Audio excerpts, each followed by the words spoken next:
Vamos a empezar definiendo qué es una creencia. Un pensamiento que ha sido repitiendo durante mucho tiempo hasta que se ha automatizado. ¿Es consciente, inconsciente? Normalmente suele ser inconsciente. Durante los años 60 se dieron cuenta que entre fotogramas metían imágenes que el cerebro consciente no detectaba, pero que a nivel subconsciente sí era capaz de detectar, pero luego aprendimos otras cosas que no son tan buenas. Hay que tener muchísimo cuidado. ¿Pero podemos incorporar creencias a lo largo de toda nuestra vida? Sí, afortunadamente sí. Porque hay una cosa muy potente, Borja, y es ¿Por qué creemos cosas que directamente nos perjudican? porque el cerebro no quiere salir de esa comodidad conocida. O sea, que somos más emocionales que racionales, sin duda. Sí. ¿A qué crees que se debe fundamentalmente la infidelidad? Yo creo que es una suma de varios factores. ¿Qué impronta deja en el cuerpo? Una afectación cardíaca, el síndrome del corazón roto, el cuerpo sufre. Luego algunos lo llamarán suerte. ¿El infiel siempre es el verdugo y el engañado la víctima? Yo creo que ahí hay matices. Begoña del Campo, ¿cómo estás? Bienvenida a Mejor que ayer. Hola Borja, tenía muchas ganas ya de estar aquí contigo. Yo también de escucharte, que te llevo escuchando en redes mucho tiempo, pero quería escucharte en persona. Te voy a preguntar primero, si quieres, preséntate y después dime qué te lleva a la divulgación. Bueno, mi nombre es Begoña del Campo, nací en Mallorca. Y durante esta vida he tenido muchas vidas dentro de una vida. Es una de las frases que a veces he dicho y que me caracteriza, porque me he ido reinventando muchísimo a medida que ha ido fluyendo la vida, ¿no? Entonces soy muy de fluir, soy muy de ir adaptándome y entonces pues en esta última etapa vital me estoy dedicando a la divulgación porque tengo la sensación de que hay hambre de saber. Hay mucha infelicidad. El ser humano está triste, está perdido, desubicado. Y cuando entiende lo que le está pasando, es una manera de calmar, de sanar y de tranquilizar. Y ese es mi sentido vital a día de hoy. La divulgación, divulgar y aprender y democratizar lo que voy aprendiendo. ¿Cuánto tiempo llevas divulgando? Poco más de medio año. Medio año, es que ha sido una pasada porque, Sí. claro, no te conocíamos, yo no te conocía, nunca me habías aparecido y de repente te vi en un montón de podcasts, lo que denota que eres una curranta, vaya, muy Soy trabajadora. Muy trabajadora. Hay un reel tuyo que vi hace poquito que me pareció maravilloso y dije, me representa muchísimo, que es una imagen de tu trayectoria. Sí. Salen varias imágenes que tú dices, luego algunos lo llamarán suerte, ¿no? O algo así. Sí. Dices, no es trabajo y es pasión. Claro, pero la pasión es lo que caracteriza. Se nota que llevas, al menos comunicando, si no divulgando, comunicando mucho tiempo, ¿no? Sí, Porque eso al final se nota. Sí, y he lo dado has puesto clases. ahora a disposición de la gente, pero es algo que llevas trabajado seguro mucho tiempo. Sí. Tengo ese gen innato también. Mi padre era profesor y yo he sido profesora durante años. Y sí que he dado clases y me interesa mucho el que me entiendan. Cuando explico algo, miro a la persona y tengo esa necesidad de que me comprenda. Y entonces mi mente va muy rápida a la hora de poner ejemplos. Y bueno, lo que es divulgar a gran escala hace relativamente poco, hace muy poquitos meses, pero sí que hablando en público llevo más tiempo. Genial. Bueno, pues vamos a empezar. Uno de los temas centrales que tratas en tu divulgación es el tema de las creencias, que a mí personalmente también me interesa muchísimo porque creo que modelan totalmente nuestras vidas. Y vamos a empezar definiendo qué es una creencia. Bueno, Borja, una creencia es un pensamiento que ha sido repitiendo durante mucho tiempo hasta que se ha automatizado y ha entrado en tu sistema de creencias o en tu base de datos mental como algo que tú no necesitas conscientemente, digamos, traer, sino que el cerebro te lo propone de manera automática, ¿no? Es decir, una creencia sería un pensamiento automatizado. Vale. Esa sería la creencia. Un pensamiento únicamente, ¿no? Que después se puede derivar o no en una conducta o en una acción, pero a priori Sí. un pensamiento automatizado, algo así como en el terreno, ¿no?, de la informática, como una orden pues automática, ¿no? Un programa. Una Sí, programación. sería que tú te has descargado un programa. El cerebro aprende, ya te lo contaré, ¿no?, de dos maneras fundamentalmente. Una, a través de los estados hipnológicos, de las ondas cerebrales, que es como aprenden los niños pequeños hasta los 7 años, y luego a base de repetición, que es como aprendemos los adultos. Entonces, te pongo un ejemplo que a veces utilizo de una de mis vidas, que era cuando yo, anteriores, que fui profesora de formación vial. Entonces, tengo mucha tendencia a poner ejemplos de ese tipo. Cuando uno aprende a conducir, al principio tú tienes que pensar de manera consciente, ahora bajo el embrague, el pedal del embrague, ahora lo subo, ahora voy dando gas a la vez. Es decir, tienes que ir pensando de manera consciente todos esos movimientos. Llega un momento, y yo además lo comprobaba de una manera, yo le preguntaba al alumno en cuestión, le preguntaba algo que requiriese elaborar una respuesta. Entonces ya lo sacaba de lo que es, digamos, la el estar presente en el movimiento de manos, pies. Ujú. En ese momento me daba cuenta si la persona se torcía, se desviaba, si lo había Claro. automatizado. Entonces, se había descargado ese programa. Pues eso es una creencia. Una creencia es algo que a base de repetir generas conexiones neuronales nuevas, circuitos neuronales, que hacen que ya no necesites estar consciente de eso para que el cerebro te lo proponga. Porque el cerebro, como es tan eficiente, lo que quiere es que tú automatices cuanto antes para no Claro. tener que esforzarte. Es una máquina perfecta, una máquina brutal. Entonces, claro, tiene tendencia a automatizar. Y esas son las creencias. Aquellos programas que descargamos, y que algunos son fantásticos, pero más del 60% son absolutamente contraproducentes. Entonces ahí viene la magia de la reprogramación. Sí, qué bueno. Y además enlaza totalmente con el mundo de los hábitos y la formación de hábitos, ¿no? Sí. Que al final es también eso llevado a la conducta, ¿no? Al final, a la acción. La generación de estas creencias es consciente, inconsciente, ambas. Normalmente suele ser inconsciente. Es decir, tú vas oyendo, vas oyendo. En el caso de los niños de los 0 a los 7 años, lo que hacen es, no hay un sistema de creencias que ponga en tela de juicio lo que viene de fuera. Ujú. Es decir, todo lo que oyen se lo descargan sin cuestionarlo. Cuando somos adultos, a partir de los 7 años, mejor dicho, se implementan este sistema de creencias que vendría a ser como una especie de frontera entre la parte, digamos, el mundo inconsciente y la parte consciente.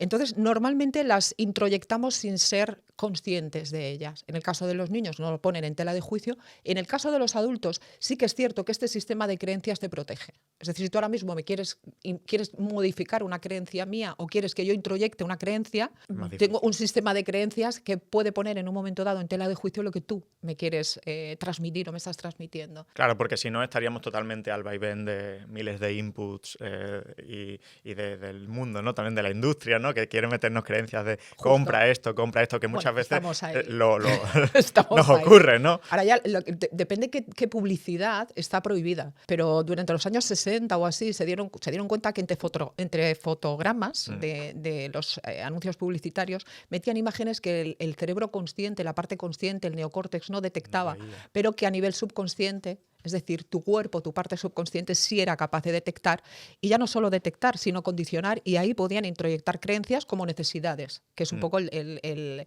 asunto de la publicidad, crear necesidades. Claro, totalmente. Y siguiendo con el tema de la publicidad y conectándolo con lo que has dicho de los niños, todavía mucho más crucial es limitar esos impactos en los niños, puesto que, como has dicho, incorporan creencias de forma casi no cribada, ¿no? Es decir, pues todo lo que oyen lo absorben como una esponja. O sea que... Hay que tener muchísimo cuidado con ellos. O sea, es alucinante. A ver, lo hacemos lo mejor que podemos, ¿vale? Es decir, eso para empezar. Pero no podemos protegerlos al 100% de todos los inputs que no sean tan amables con ellos. Pero sí que dentro de lo que se pueda, modular esos inputs externos, muchísimo mejor. Es decir, el tema de controlar el uso de las pantallas, las películas que ven. Antes veíamos cualquier cosa sin ningún tipo de control ni filtro. Cuando yo era pequeña, que yo era Kabul, o sea, era todo violencia. Y luego las imágenes del amor romántico, que eso condiciona muchísimo también a la persona. En fin. Disney, ¿no? El mundo Toda la Disney, cultura claro, Disney. toda la cultura Disney ha hecho mucha pupita. Luego se ha ido reinventando este tema, porque es verdad que ahora las pelis Disney, yo que tengo nietos y las veo a veces con ellos, pues nada que ver. Es decir, ahora, pues yo que sé, hay una película de un toro que hablan de cómo proteger a los animales, entonces como que le dan una identidad a los animales, eso hace que los niños ya los vean de otra manera. Se cuida muchísimo ese tema, pero cuando yo era pequeña o cuando mis hijos eran pequeños, aquello era tremendo. Y a lo largo de la vida hay periodos críticos en los que se incorporan creencias. Ya has dicho que la infancia es uno de ellos, pero ¿podemos incorporar creencias a lo largo de toda nuestra vida? Sí, afortunadamente sí. Porque hay una cosa muy potente, Borja, y es que las creencias no se borran, las creencias se sustituyen. Entonces, menos mal, porque si no, estaríamos totalmente troquelados en la infancia y en la edad adulta no tendríamos ninguna libertad de maniobra. Y esto no es así. Afortunadamente, no podemos borrar, no se puede borrar un programa. Se puede sustituir por otro que sea más adaptado a la persona que actualmente tú eres. Porque arrastramos creencias que son maravillosas, o arrastramos programas, o tenemos programas instalados que son buenísimos. Aprendimos a andar y nos pegamos toda la vida andando. Es decir, es un programa que es súper funcional, pero luego aprendimos otras cosas que no son tan buenas. Y entonces ahí lo que tenemos que hacer es detectarlas y cambiarlas. Es decir, sustituirlas por otras. Al final, el cerebro lo que hace es proponerte los pensamientos que utilizas más. Cuando tú piensas mucho en una cosa, en algo, o de una determinada manera, el cerebro entiende que eso es útil. que eso es funcional. Y como es tan eficiente, dice, vale, esto es útil, entonces se lo voy a volver a enviar. Y ante una situación, un input externo X, todo el tiempo te enviará, o la mayor parte del tiempo te enviará ese pensamiento que considera que es oportuno en función de las veces que tú lo hayas utilizado. Por eso la madre de la reprogramación es la repetición. La repetición. Es la repetición, repite. ¿Quién quieres ser? Repítelo hasta que te conviertas en esa persona que tú quieres ser. Eso es súper fuerte, súper potente. Cuando el ser humano lo entiende, ahí hay un antes y un después, Borja. Absolutamente. Bueno. Repetición, punto clave. Bien. Sí. ¿Cómo nuestras creencias modelan nuestro comportamiento? Vamos a poner ejemplos. Mira, imagínate, las creencias son absolutamente determinantes a la hora de marcar o definir tu realidad observable. Imagínate, yo a veces utilizo la metáfora del iceberg, ¿no? Imagínate que la parte visible es tu vida, tus conductas, tu mundo. Esa parte visible, tu realidad, vamos a llamarlo así, es lo que tú ves. Por debajo, abajo del todo de ese iceberg, estarían las creencias. Según sean tus creencias, así van a ser tus pensamientos. Según sean tus pensamientos, así serán tus emociones. Y según sean tus emociones, así va a ser tu conducta. Y según tu conducta, así será tu realidad observable. Es decir, si yo lo que quiero es cambiar lo que me rodea, mi realidad observable, lo primero que tengo que hacer es cambiar las creencias. Porque si yo me voy a cambiar los pensamientos, es muy difícil. Es luchar contra natura, es luchar contra corriente. Que la mayoría son inconscientes y pensamientos conscientes tenemos muy pocos. Muy pocos. Y es que creemos que muchas veces, no, esto lo he hecho desde un punto de vista racional. No. O sea, muchas veces detrás ha habido una decisión inconsciente que luego tú, de forma consciente, luego tú argumentas por qué lo has hecho. Pero ya habías decidido. La neurociencia está avanzando mucho. Tú te justificas después, claro, a posteriori, pero ya habías decidido. Esto ha sido racional, ha sido un funcionamiento racional, pero tu cerebro, es decir, tu parte inconsciente ya había decidido 2 segundos antes. ¿Cómo se sabe esto? Por la conductancia de la piel, por el electrocardiogramas. Es medible. Es medible, se puede medir. Es decir, la ciencia se está dando cuenta que el cuerpo es la mente muchas veces. Es decir, que la mente no está exclusivamente desde un punto de vista cerebrocentrista, sino que es el cuerpo. Muchas veces hay experimentos que determinan, hay uno que es brutal, que se ponen imágenes en una pantalla. Este es del Harvard Institute, ¿vale? Se pone una pantalla y entonces a los sujetos les van poniendo imágenes agradables y desagradables. Se dan cuenta que el corazón, unos décimas, no recuerdo cuánto tiempo de segundos, menos de un segundo antes, cambia la manera de latir, la manera se pierde, por ejemplo, con imágenes agradables se entra más en coherencia cardíaca y con imágenes más desagradables el corazón se desordena más. ¿Vale? Disminuye la variabilidad de la frecuencia cardíaca, ¿no? Justo. Vale, qué interesante. Después hablaremos de intuición y volveremos a este tema. Eso sería la intuición, es el cuerpo avisándote. Y entonces, Begoña, ¿por qué creemos cosas que directamente nos perjudican y sabemos que nos perjudican pero seguimos creyéndolas, ¿no? Porque el cerebro no quiere salir de esa comodidad conocida, aunque sea desagradable.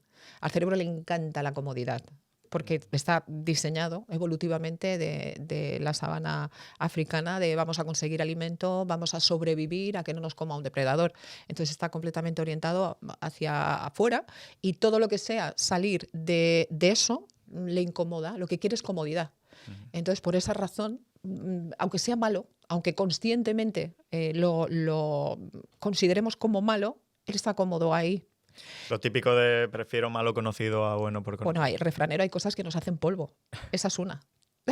Claro. Esa es una que nos lastra muchísimo. Y luego también hay que entender que el comportamiento del ser humano no es tan simple, es bastante más complejo. Tenemos el cerebro límbico, que es el cerebro emocional, donde está la amígdala, que es el centro de las emociones, que decidimos muchas veces desde ahí, la mayoría desde ahí. Y luego está el neocórtex, que es la parte consciente que te dice, que te da la explicación de ¿qué hago yo aquí si no estoy feliz? Pero luego, por otro lado, el cerebro límbico, esa parte más emocional, como filogenéticamente es anterior, tiene más fuerza. Es decir, tú imagínate, el cerebro límbico está la amígdala, ¿vale? El centro de las emociones, y luego el neocórtex. Si los dos subieran a un ring, y se liaran a tortazos, ganaría la amígdala siempre. Porque Siempre. es más antigua, ¿no? Es más antigua, tiene más conexiones, Más es peso. más potente, tiene más peso. Entonces, claro, por esa razón, muchas veces, por ejemplo, cuando hay una ruptura sentimental, la persona está clarísimo, lo tiene clarísimo. Yo ahí no vuelvo ni de broma, pero luego el cerebro le envía imágenes idílicas para que vuelva a esa historia por mucho daño que le hiciera. ¿Vale? Y es porque ahí hay llega un cierto momento donde ya directamente el neocórtex dice: yo arriba no me subo con la amígdala a Me darme rindo. tortazos. O sea, no, es que ya no peleo con la amígdala, ya sé que existe y sé que me va a ganar. Por lo tanto, voy a decidir desde aquí, no voy a subir al ring. Vale. Entonces, eso es un símil un símil pugilístico, pero para entender un poco de cuál es nuestro equipamiento mental. Nuestro equipamiento mental nos determina absolutamente. Cuando tú conoces cómo funcionas, es mucho más fácil que lo entiendas. Y hay gente cuando me dice: es que lo estoy pasando fatal con una ruptura. Digo: tranquilo, a ver, una ruptura funciona a diferentes ritmos. O sea, el corazón va un poquito más lento que la razón, que es lo mismo que esto que acabo de explicar de la amígdala, ¿no? Que te va a enviar imágenes idílicas para que tú le vuelvas a dar esa química de dopamina, de oxitocina, de vínculos afectivos, ¿no? Es un poco... O sea, que somos más emocionales que racionales, sin duda. No hay Sí, duda de ello. sí. Sí, la parte más nueva, el neocórtex, tiene menos peso a la hora de decidir que el cerebro límbico, que es anterior. Y ahí es donde reside toda la parte emocional y de apego y de vinculación del ser humano. Por eso hay muchas veces tanta infelicidad, porque hay una tirantez.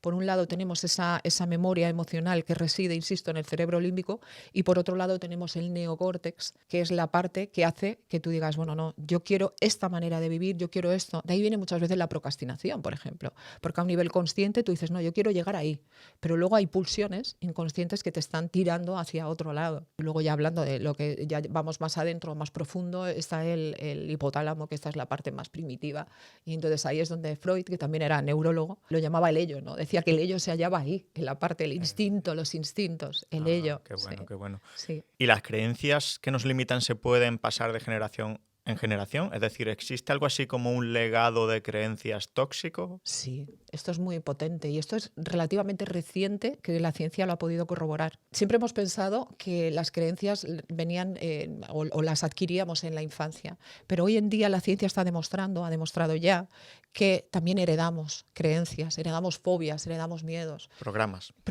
Descargamos programas que no son nuestros.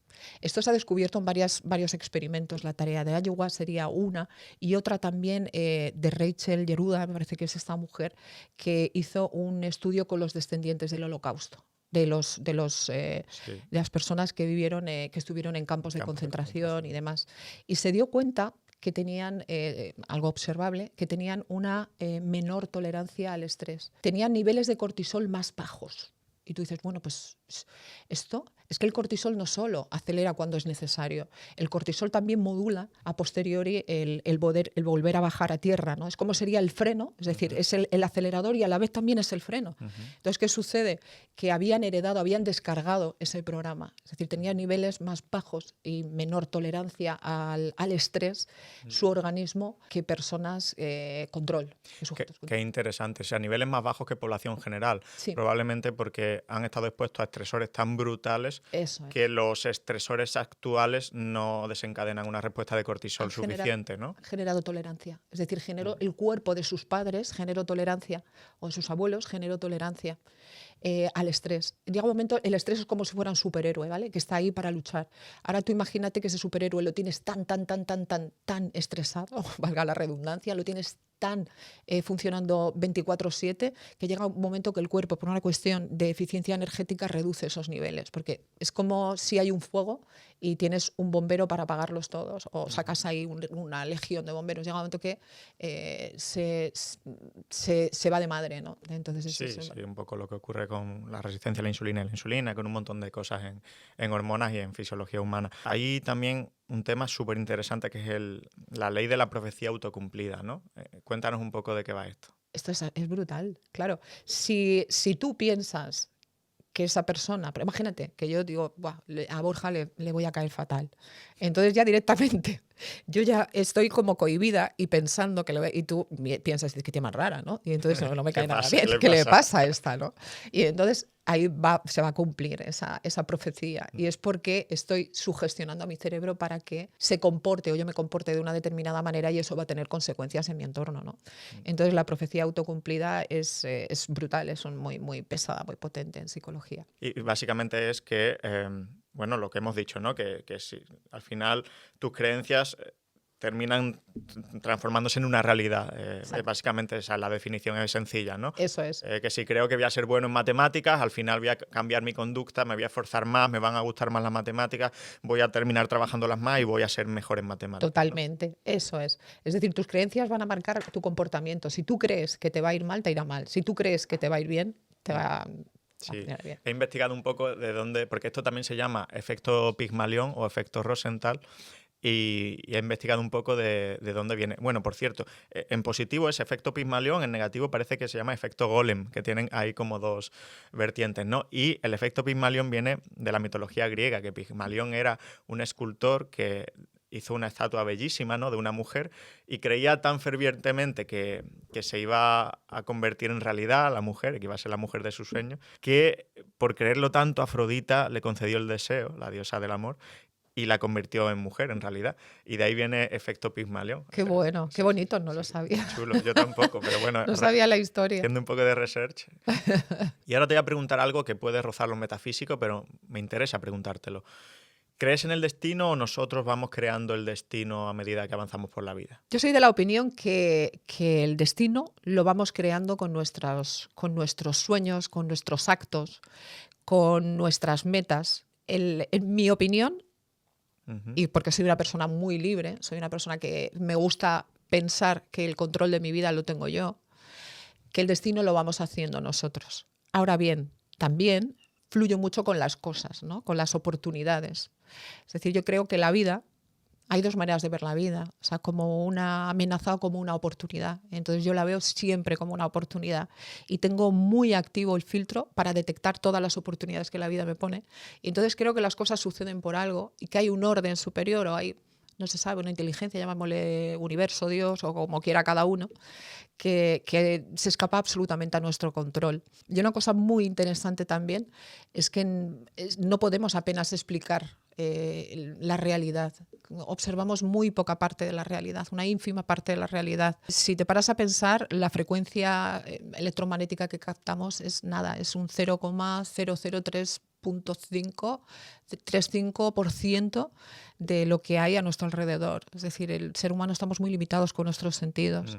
Y luego, aparte de lo que podemos captar con nuestros sentidos, nuestro cerebro también tiene un filtro que es el sistema reticular activador ascendente, que de todo lo que pudiéramos captar, captamos otro tanto por ciento ínfimo. Es decir, al final disponemos de muy poquita información. Entonces, yo entiendo que no sabemos apenas nada, por lo tanto, creer en el destino, no creer en el destino. Yo soy muy libre, insisto, entonces trabajo mucho para crearme mi propio destino, Claro, pero también me dejo llevar. También claro. creo que cuando la vida te pone delante algo, nunca, como no sabemos, hay que tirar para allá. Y has mencionado algo que me interesa, el papel del sistema reticular activador ascendente, entonces, el de filtrar la realidad y quedarnos con los inputs más funcionales, ¿o qué? Sí, como por una cuestión de eficiencia también energética del cerebro, el sistema reticular activador ascendente es un filtro que lo que hace es captar los inputs de la realidad que son útiles para ti. Y esto se entrena. Entonces, cuando tú buscas oportunidades, lo haces en función de este filtro, de este sistema reticular, en función de cómo tú lo tengas orientado o educado. O sea, te ponen en relieve, o sea, este sistema de filtro, unos inputs por encima de otro en función de lo que De, tú hayas podido trabajar, tus exacto, el creencias y sistema demás. de creencias, busca las oportunidades, etcétera. Y porque hay personas que repiten incesantemente patrones perjudiciales en lo laboral, en lo relacional, en amistades, en el amor, ¿no? La típica persona que sale de una relación muy tóxica y vuelve a encontrar un perfil muy similar y repite la historia y después repite la historia. ¿Por Bueno, qué? yo creo que la vida te va a estar poniendo, Borja, delante todo el tiempo aquello que tú necesitas para poder trascender esas creencias o esos patrones limitantes. Entonces eso es muy, muy potente. Y también el cerebro lo que quiere es lo conocido, como hemos dicho antes, el refranero popular, que es a veces hay creencias súper destructivas basadas en ese refranero popular, precisamente, ¿no?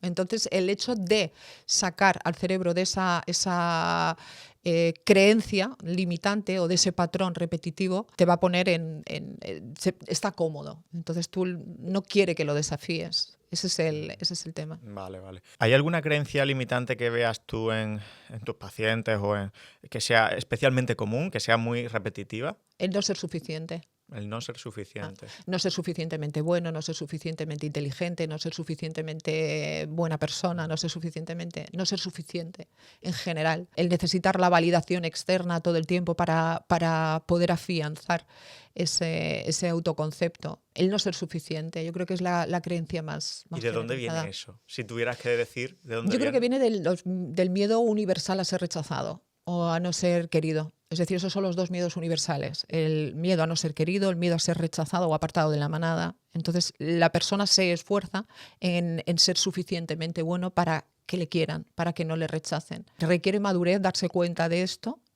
y cuando tú te das cuenta que no necesitas ningún tipo de validación externa, en ese momento te vuelves imparable. O sea, te da igual. Ahí puedes poner y desplegar todos tus talentos. Es difícil, ¿eh? Salir de esa creencia y no necesitar ningún tipo de validación. Es difícil, pero se puede conseguir.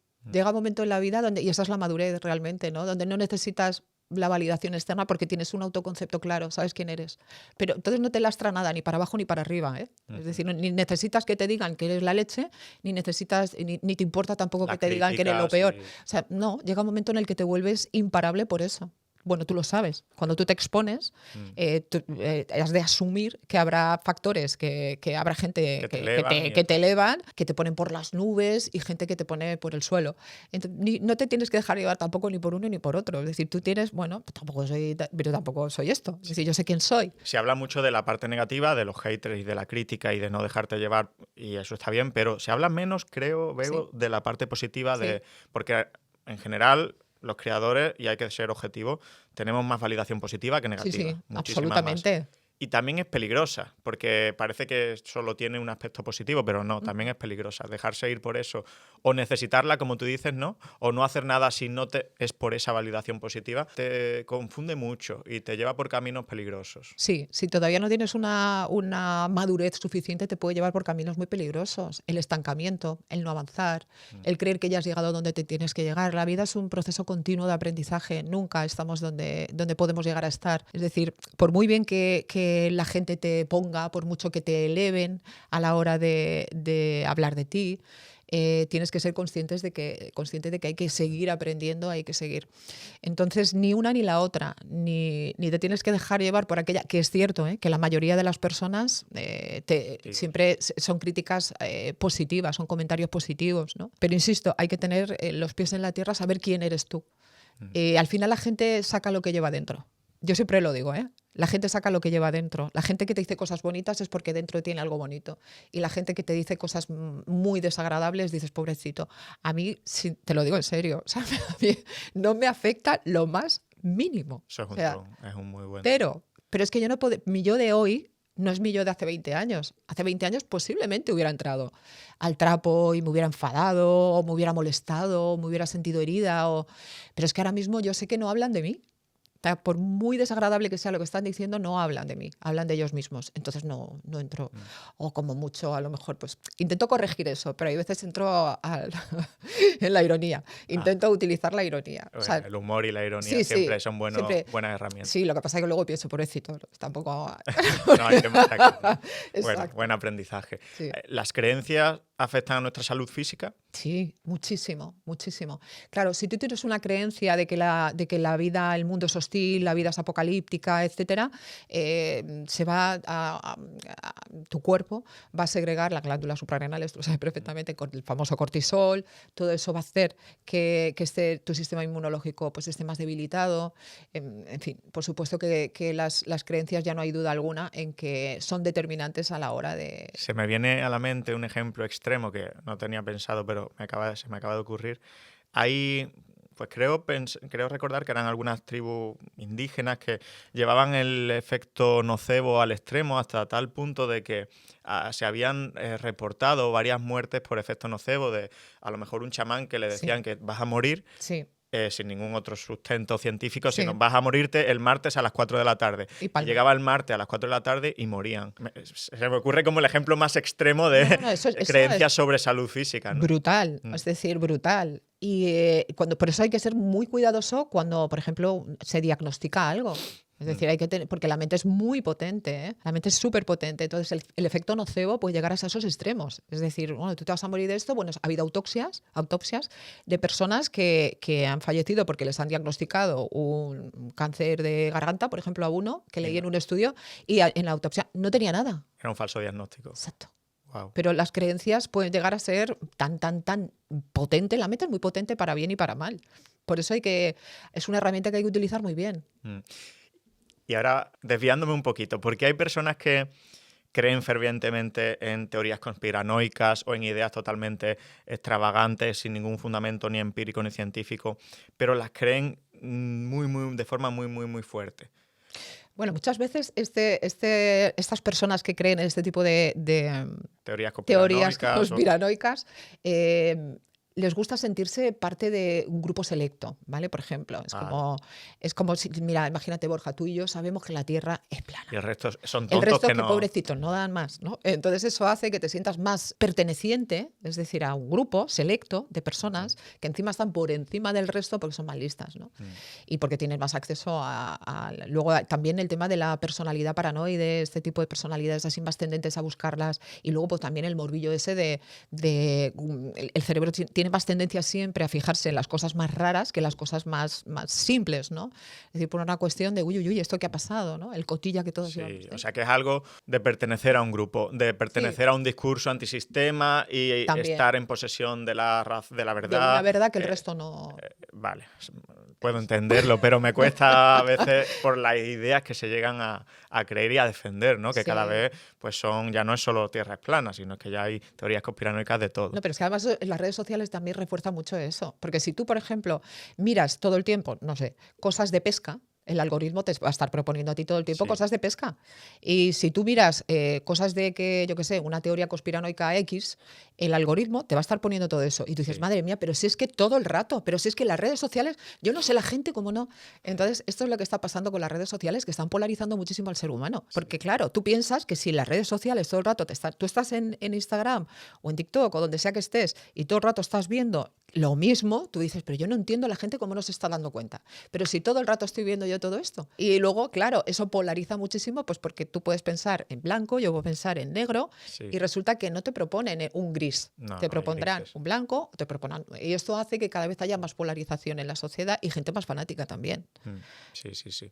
Bego, últimamente he estado pensando mucho en la fe en Dios. ¿Por qué crees que los creyentes en general son más felices, incluso en los estudios que se hacen, pues tienen menor mortalidad y tienen protección frente a algunas enfermedades? ¿Por qué? Yo creo, aunque la respuesta, evidentemente, no existe una respuesta correcta o falsa, ¿no? Yo creo que porque tienen ese sentido de continuidad. Es decir, hay un cielo, hay un algo después, hay un algo... Es como es un sentido también de pertenencia, un sentido de confianza en que hay un algo supremo, una inteligencia superior que gobierna todo esto, ¿no? Y hay un sentido. Y un sentido de comunidad. El ser humano estamos hechos para trabajar en equipo, para hacer comunidad, ¿no? Es un sistema vivo, por ejemplo, el cuerpo, las Sí, sí. células, todo trabaja en conjunto. Y también en el sentido no sé si desresponsabilizarse es el término, pero creo que alivia mucho más el alma y la cabeza el sentir que todo ocurre pues porque hay una voluntad divina que ha hecho que ocurra así, a responsabilizarse de pues se ha acabado mi relación porque yo he hecho mal esto, o Claro. no sé, no me he cuidado y he tenido una enfermedad, ¿no? Si delegamos esa responsabilidad personal, Sí, pues hombre, respiramos más, no es lo mismo, sí. ¿no? Decir, pues esto ha sido mea culpa Que decir, mira, hay un orden superior divino que ha hecho que esto suceda así, no es cosa mía. Sí, el ser humano tiene mucha tendencia a echar balones fuera. sí. Pero bueno, es una pregunta que no tiene, como tú dices, una respuesta clara. Pero dejamos a la audiencia que vaya pensando el por qué Es los una creyentes pregunta. en general tienen mejor salud, porque esto es así. Esto Sí. se ve en múltiples estudios. ¿Qué hay de la fe religiosa, de la fe en Dios, que protege, ¿no? Y Sí.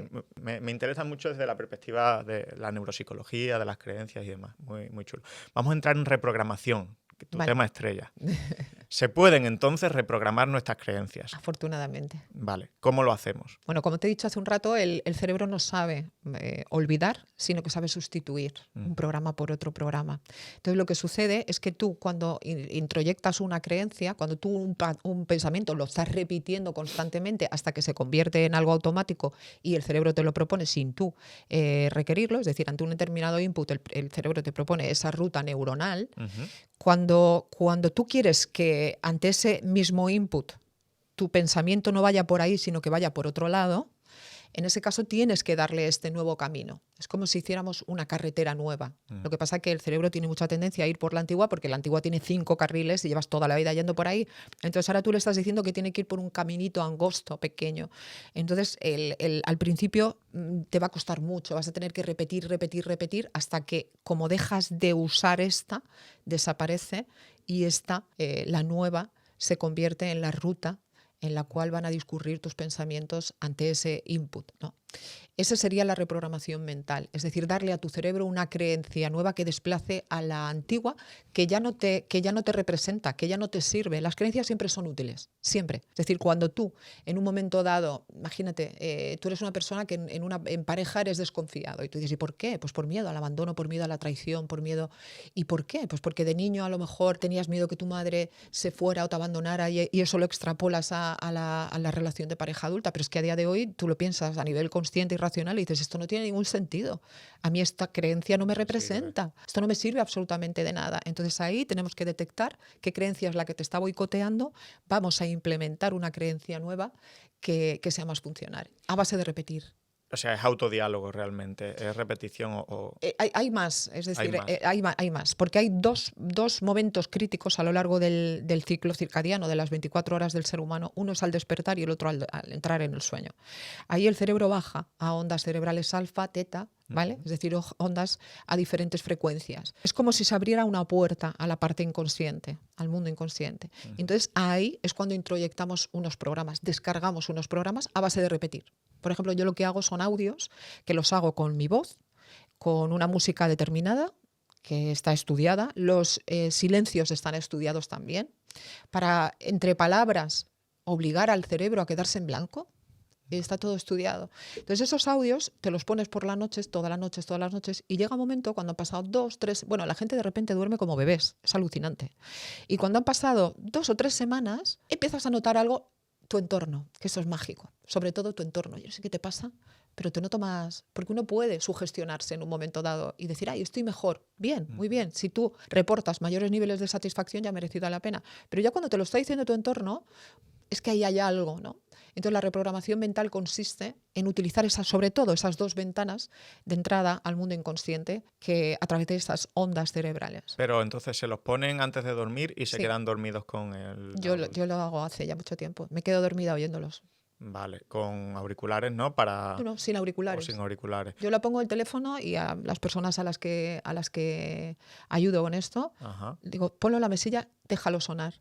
Y entonces tú lo vas oyendo, y te quedas, yo no termino de oírlos nunca. El tipo de ondas cerebrales eran, si no recuerdo mal, las beta, ¿no? Que son las de vigilia, Sí. alfa, que es estados de concentración profunda, de meditación, ¿no?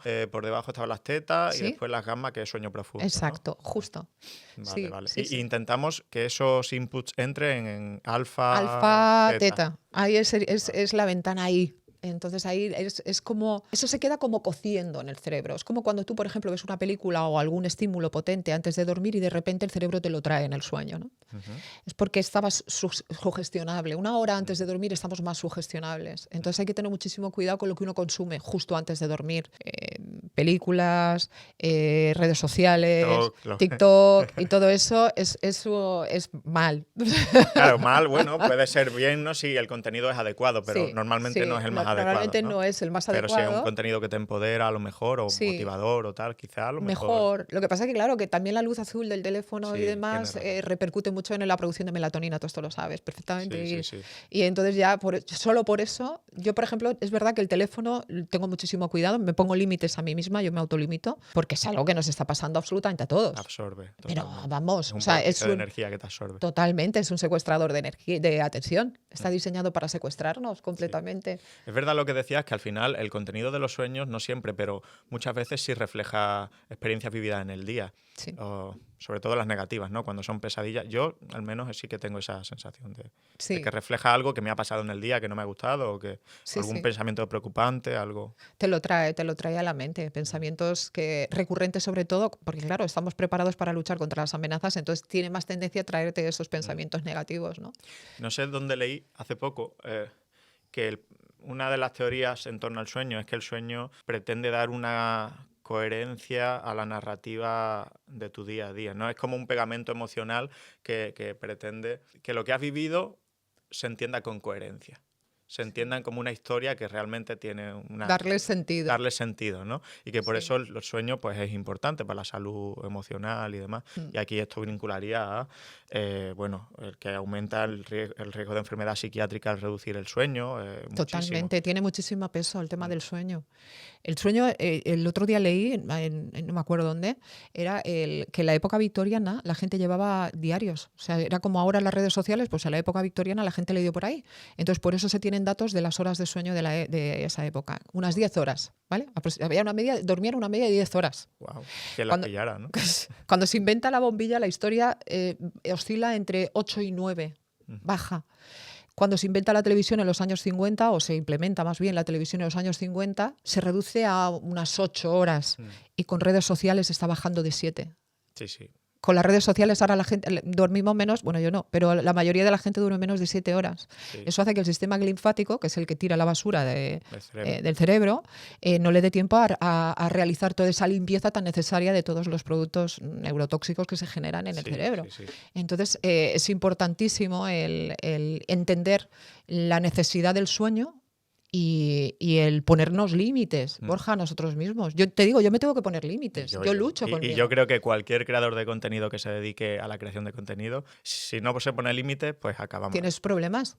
Mm, Tienes problemas, hay que ponerse límites. O mm. sea, es verdad que el teléfono lo utilizo exclusivamente para mi trabajo, pero hay que tener cuidado de no darte de no darte Pero al esa final explicación. justificas con eso, ¿no? Con No, es que estoy eso. Es que estoy trabajando. trabajando, sí. Hay que tener. Ahora, mientras lo estaba diciendo, me estaba dando cuenta que también hay que tener cuidado con esa justificación, ¿no? Sí, Y ponerte límites. Yo tengo límites claros, ¿eh? O sea, yo, por ejemplo, a la cama nunca me llevo el teléfono con internet. O sea, yo le quito los datos móviles y le quito el wifi. Es vale. decir, yo estoy en el comedor, imagínate, pues leyendo, viendo algo, y digo, vea, me voy a dormir. Entonces, fuera datos móviles, fuera wifi. Si quiere alguien te va a llamar, pero es que hoy en día nadie llama a nadie. Es Ya, decir, no es que total. te quedes incomunicado, o sea, Sí. pero tú puedes poner el teléfono por la noche con volumen, si no tienes internet, nadie te va a molestar. Yo llevo mucho tiempo haciéndolo y no te molesta a nadie. Entonces, de esa manera te limitas, te autolimitas. Y puedo ponerme los audios para poder hacer la Para reprogramación hacer mental. tú. Es decir, aunque no tenga internet, los audios sí que funcionan porque los tengo en notas de voz. Qué Entonces ahí bueno, yo qué me lo bueno. pongo, sí.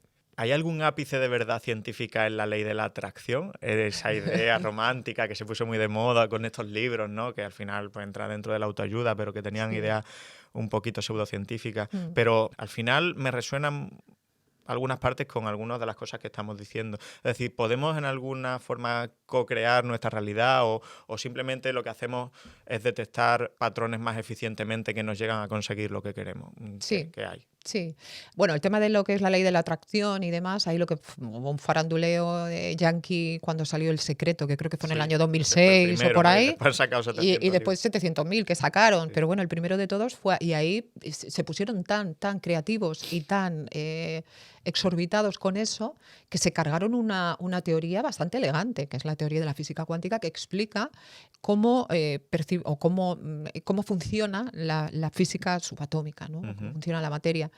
Entonces, Claro que hay algo de verdad ahí. Lo que pasa es que está muy desvirtuado, o estuvo muy desvirtuado. Ahora vuelve a haber un auge, no sé si te has dado cuenta, de personas que están hablando, incluso yo en algún podcast también he hablado de esto, ¿no?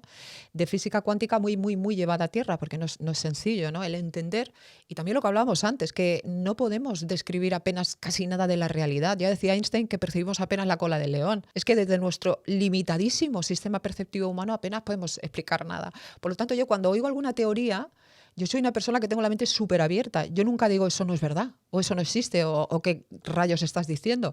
Lo que se puede decir es todavía no se ha comprobado, pero la ciencia está empezando a comprobar cosas que hay que estar atentos, porque la física cuántica, o la ley de la atracción en este caso, que es el nombre como más comercial que se le puso, más de faranduleo y de feria yankee, tiene su connotación también científica, para darle un punto de vista más científico. Por ejemplo, el tema de si yo visualizo algo, o sea, si yo me pongo a visualizar, quiero 1.000.000 de euros, pues chica, si no te pones en marcha no te va a aparecer de la nada. Eso sí, si yo visualizo imágenes, lo que hago es activar este sistema del que hablábamos antes, que es el sistema reticular activador ascendente. Es decir, activo el filtro de la realidad para detectar más oportunidades.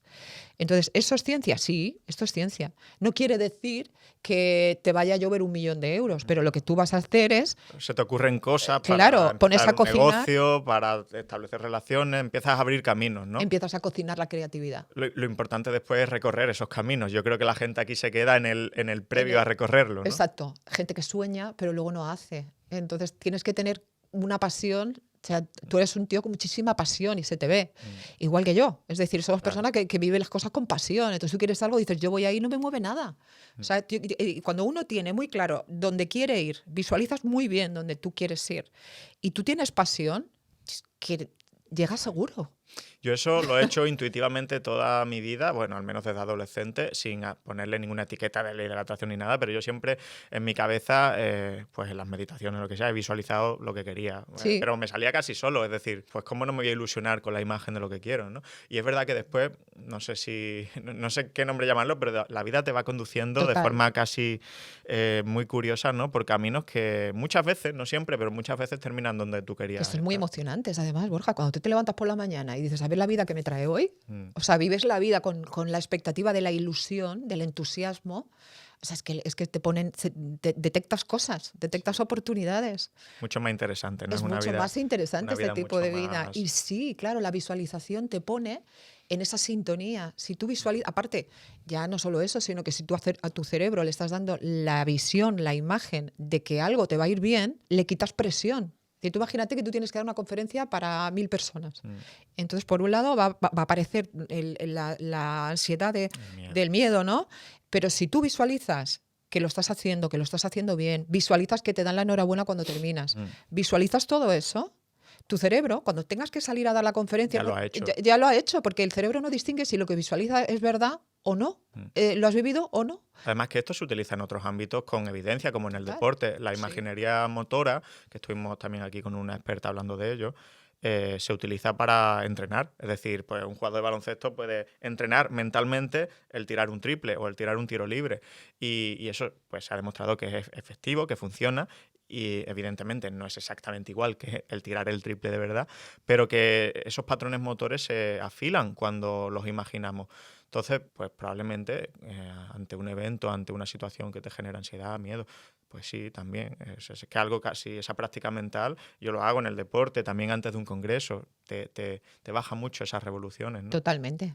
Mm. O sea, tu cerebro ya lo ha vivido. Mm. Entonces, no te envía, porque el miedo está para que te protejas. El cerebro te envía la emoción del miedo para que tú no hagas algo que él considera que te puede poner en peligro. ¿Y en qué te puede poner en peligro que tú hagas mal una conferencia? Pues en que haya rechazo social. De una manera consciente tú no te das cuenta, pero tu cerebro tiene su camino, que es ese. Entonces, claro, tú le estás diciendo tranquilo, como si fuera un niño pequeño, tú le dices, no, tranquilo, que esto va a ir bien. Y lo visualizas una vez y otra, y entonces él ya pues no te envía miedo porque eso lo ha vivido, eso es familiar para él. Entonces, claro, la herramienta visualización muy potente. es súper potente. Es súper potente. Yo también. Es algo que yo no empecé a hacerlo de manera consciente, sino que lo aprendí. Hay personas que ya de serie, por ejemplo, como tú o como Arnold Schwarzenegger, por ejemplo, Sí, en su biografía. en su biografía lo pone. cuenta, que él no era consciente de lo que estaba haciendo, pero que él, Fíjate que ese hombre también ha vivido varias vidas en una vida, y qué vidas ha vivido, ¿no? El Y tío desde que decía, estaba en el pueblecito este, no sé si era en Austria, Graz sí, en Austria, sí. que tendría 15, 16 años, ya se visualizaba ganando el Olimpia. O sea, es que es bonito, ¿no? Es Es que es como, muy bonito. cuando lo ves en retrospectiva es más bonito todavía, ¿no? Porque a mí esas historias me motivan muchísimo, Sí. porque es un patrón muy recurrente, ¿no? De la persona soñadora, que en el momento de iniciar ese sueño todo el mundo se ríe de él o de ella, y que después lo acaba ejecutando, ¿no? Es Paso a paso. maravilloso. Hay un yo futuro que está muy orgulloso de ti. Yo siempre creo eso. Creo que hay un yo futuro que tira de nosotros hacia donde él está y está súper orgulloso. Y lo estás haciendo bien. Mm, Sigue por ahí que lo estás haciendo bien. Es tu automotivador. qué bueno. Es muy bonito. El término subconsciente normalmente es bastante criticado dentro de la comunidad científica. ¿Es un término que tiene validez científica o a qué nos referimos exactamente cuando lo mencionamos? Sí, el subconsciente se utiliza más a nivel coloquial, la palabra Vale. subconsciente, pero el inconsciente, Ujú. que ese sí tiene respaldo científico, es aquella parte a la que de tu cerebro que tú no tienes un acceso voluntario, ¿no? Y que evidentemente opera bajo tu nivel de conciencia. Eso no hay duda y la comunidad científica no tiene ninguna discusión al respecto. Entonces, yo a veces utilizo la palabra subconsciente, a veces utilizo la palabra que es más coloquial, Ujú. pero que no tiene ese respaldo de evidencia científica. Pero que el público la entiende, Pero ¿no? el público la entiende más, ¿no? Y el inconsciente, sí, evidentemente, y ahí Vale. sí que hay que lo llaman memoria implícita, lo llaman, pero al final es el inconsciente, es Esa parte sumergida del iceberg, ¿no? efectivamente, es esa parte del iceberg, ese cerebro límbico, sobre todo, el que que dirige el 95% de nuestras conductas. ¿Eh? Que se dice Es que se pronto, ¿eh? dice pronto. Básicamente dirige nuestra vida. Dirige nuestra vida, más de lo que no podemos ni llegar a imaginar, lo que te decía antes, ¿no? El hecho de que tu cerebro te proponga pensamientos que tú ejecutas y que tú crees que lo has hecho a nivel consciente, pero lo que estás haciendo es justificar una decisión que tomaste ya. 2 segundos antes habías tomado esa decisión. Claro, ahora la ciencia está empezando a demostrar cómo tu cuerpo, un tiempito cortito antes, ya está notando modificaciones. Entonces, claro, no estás decidiendo desde la razón, estás decidiendo desde una parte mucho más profunda. Desde la intuición. Desde la Esto intuición. enlaza con lo que te iba a preguntar. ¿Qué es la intuición entonces desde una perspectiva psicológica? ¿Qué es la intuición? La intuición es maravillosa, todos los avances que hay en este tema. La intuición es tu cuerpo avisándote.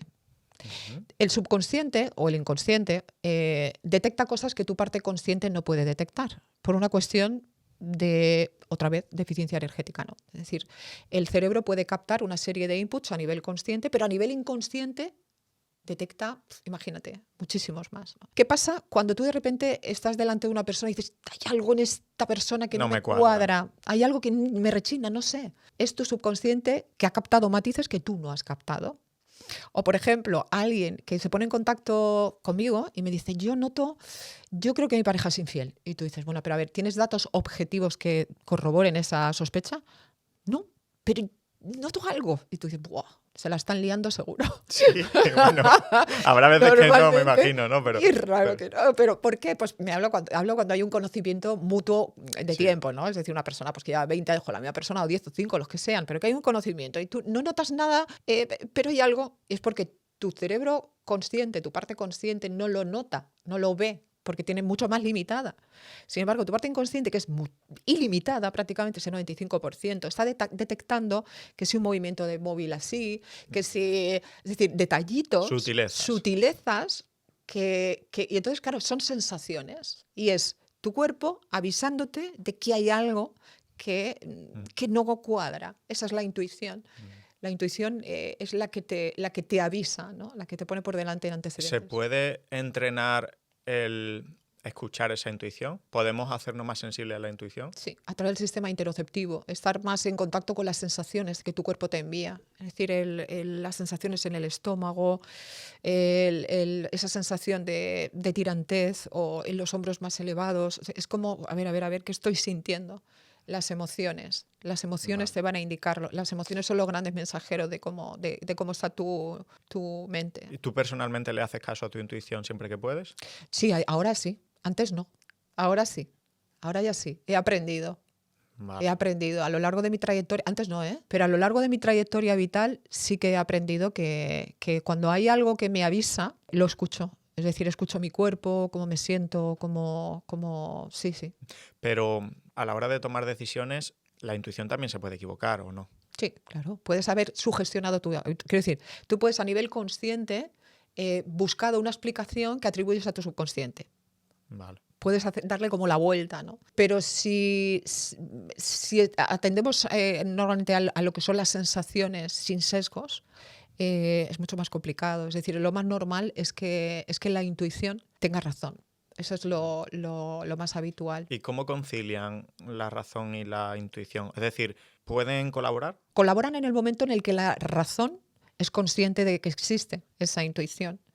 Y en ese momento ahí puede haber una autoobservación consciente a esa parte o a ese mundo más inaccesible, ¿no? Y el cuerpo constantemente se está comunicando con el cerebro, constantemente, el corazón, el sistema digestivo. Hay una comunicación todo el tiempo. Bien. Antes lo hemos mencionado, querría entrar un poquito más en profundidad. El tema de la coherencia cardíaca, el tema del trabajo del HeartMath Institute, ¿no? También la coherencia cerebro-corazón. ¿Qué hace este instituto y por qué ha ganado tanta relevancia? Sí, está pegando muchísimo ahora por todos los estudios que está haciendo la comunicación bidireccional entre el cerebro y el corazón y el cerebro. Sí, el corazón, ya sabes, tiene como 40.000 neuronas, entonces es como un mini cerebro. Y ahí hay impulsos y se ha visto que hay más información que va del corazón al cerebro que al revés. De abajo arriba. Sí, por ejemplo, el estrés lo que hace es que el corazón pierde la coherencia, es decir, no hay un ritmo, ¿vale? No hay una coherencia en los latidos y eso hace que se pierda la coherencia también a nivel cerebral por esta comunicación. Cuando el corazón está coherente, el cerebro se pone coherente. Esto significa que las ondas estarán más bajas, estarán en un ritmo alfa incluso. Y ahí se activa, se enciende el córtex prefrontal. Sin embargo, cuando está incoherente, es la parte de atrás del cerebro la que está más activa. Eso se ha visto en resonancia magnética funcional. Se pierden ondas alfa cuando el cerebro está incoherente. Entonces, esta comunicación cerebro-corazón es muy interesante. Además, la percepción del mundo se produce cuando están en coherencia el cerebro con el corazón. ¿Vale? Se ha dado, hay como un impasse en unos milisegundos en los cuales el corazón y el cerebro están en comunicación, ¿no? ¿Y cómo se puede aumentar esa coherencia entre los dos? La coherencia cardíaca lo que haces es a través de la respiración, por ejemplo, modular la respiración. El mindfulness también es una muy buena manera de poner el corazón coherente. La respiración es el ancla sobre todo. Es decir, cuando hay una incoherencia, es decir, cuando hay una desregulación, por ejemplo, porque estás muy acelerado, muy estresado, además que lo notamos, ¿eh? Notamos como la respiración es más superficial, la respiración cambia. Entonces, cuando tú eres consciente de eso, tienes que parar un momento, poner atención en el cuerpo y concentrarte en la respiración. Eso es súper potente, súper importante. Muy, muy, muy chulo el tema.